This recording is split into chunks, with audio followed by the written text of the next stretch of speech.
termos designam? São sequenciais? Esses termos, eles têm uma certa sequência, mas é difícil de estimar, porque eles vêm tão juntos que eu diria que a sequência, estabelecer uma sequência, é mais alguma coisa arbitrária de quem pensa esses processos. Piaget pensou esses processos longamente, né? Do que propriamente no seu acontecimento. Então é assim, quando a gente assimila, a acomodação já vem, ou ainda a gente apela para acomodações anteriores, né? Mas o que podemos dizer, o que precede, e o Piaget é muito claro nisso, ele diz, a assimilação é o fato fundamental. Então, tudo começa por uma assimilação. Mas a acomodação já está ali, já é a resposta. Quando a gente assimila alguma coisa, já quer encontrar a resposta e já procura fazer um esforço para responder a isso. Então, a acomodação é, assim, a resposta que sobrevém a uma assimilação, e eu diria assim, se fosse fixar tempo por fração de segundos, ela já está ali acontecendo. Então, distinguir assimilação e acomodação é mais uma necessidade de quem quer conhecer do que propriamente uma coisa que acontece na realidade, né? Porque o processo todo é assimilar e responder a essas assimilações em seguida. Então, se quisermos falar em sequência, elas se dão na sequência assim, assimilação, acomodação, só que este conjunto de assimilação e acomodação já significa adaptação, já significa um novo patamar de equilíbrio. Então, esses 4 termos, assimilação, acomodação, adaptação e equilibração, são todos aspectos de um mesmo processo cognitivo que está acontecendo. Então, é esse o movimento todo, né? A gente pode dizer assim, nós estamos continuamente em processo de equilíbrio cognitivo. Assim que tu fazes uma pergunta, embora eu já tenha abordado esses assuntos N vezes, esta pergunta, feita de uma determinada maneira, exige de mim uma retomada, e esta retomada está enfrentando algum aspecto novo que eu tenho que refazer o jeito que eu tinha abordado antes. Então, o processo está sempre acontecendo, né? E é claro, quando a sociedade se organiza para potencializar esses processos, aí sim a capacidade cognitiva ganha em qualidade. E a instituição social, que deveria ser especializada, e nem sempre ela é, especializada em ativar esses processos, é a escola. A escola de todos os níveis, né? E não é só na escola que as coisas acontecem, é óbvio, porque a vida coloca problemas o tempo todo. E toda vez que a gente vai enfrentar um problema, a gente constrói alguma coisa nova, melhorando a capacidade de responder a problema, pelo mesmo processo cognitivo.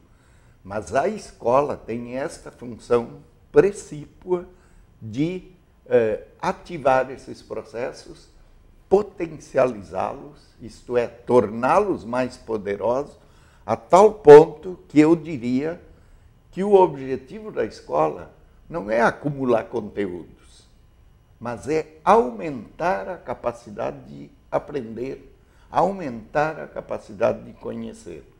E para isso, sim, ela vai usar os conteúdos apropriados. Matemática, física, química, biologia, história, geografia, cálculo, né? Todas essas disciplinas não têm necessariamente o objetivo de acumular conteúdos ou saberes, mas de aumentar a capacidade de conhecer e de aprender do sujeito. Então, alguém que entra, o indivíduo que entra na escola hoje, daqui a 20 anos, depois de passar pelo ensino fundamental, ensino médio, graduação universitária, talvez um mestrado, ou até um doutorado, ou um pós-doutorado, esse trajeto todo deveria estar pautado por aumento da capacidade de aprender, e não simplesmente de acumulação de conteúdos. É claro que para certas funções a gente tem que ser exímio no domínio de conteúdo. Por exemplo, o engenheiro que vai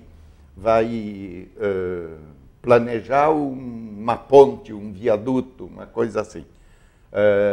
O médico que vai fazer uma cirurgia, ele não pode desconhecer certos conteúdos. Mas, em geral, na escola, não deve ser a acumulação de conteúdos, claro, a não ser nesses exemplos que eu dei, o próprio professor tem que ter domínio de determinados conteúdos para praticar a sua função, mas este não deveria ser o objetivo principal. O objetivo principal é desafiar a capacidade cognitiva dos alunos para que eles aumentem essa capacidade. E isso, se a gente recalibrar a escola na direção desse objetivo, eu tenho certeza que ela vai melhorar potencialmente e significativamente com o tempo. Podemos considerar os processos adaptativos como hereditários?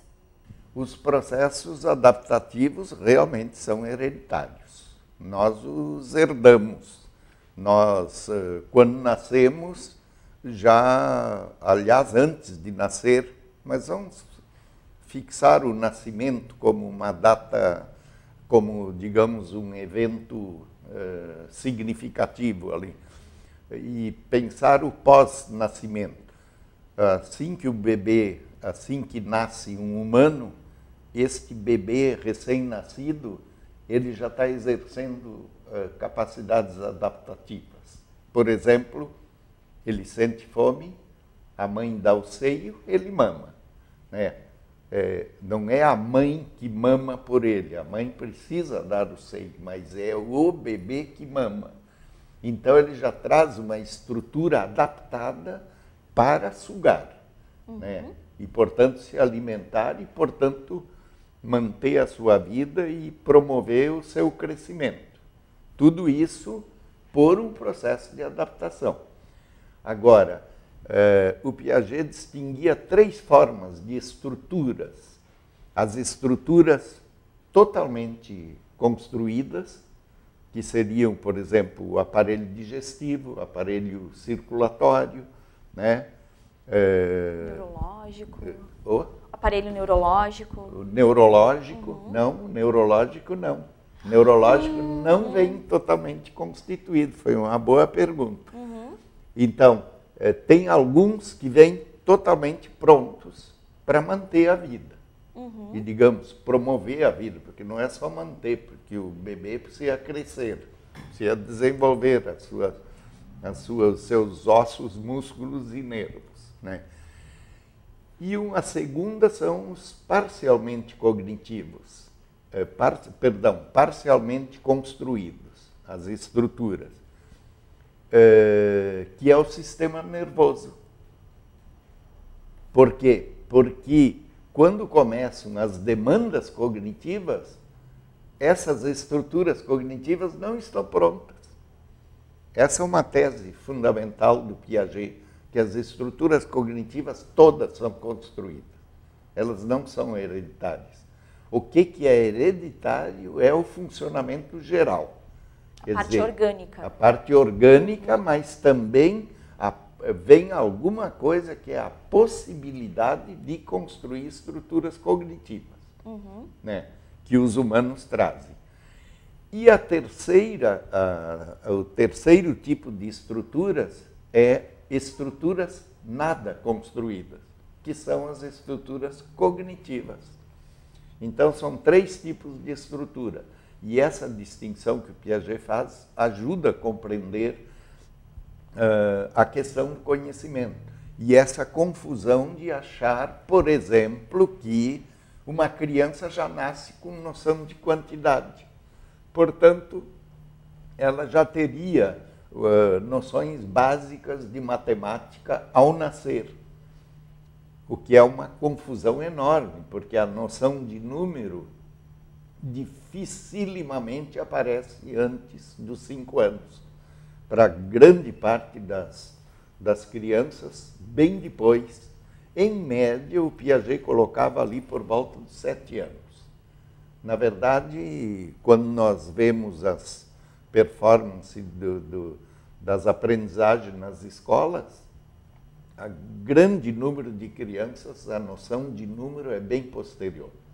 Ali 8, 9, até 10 anos e às vezes até mais.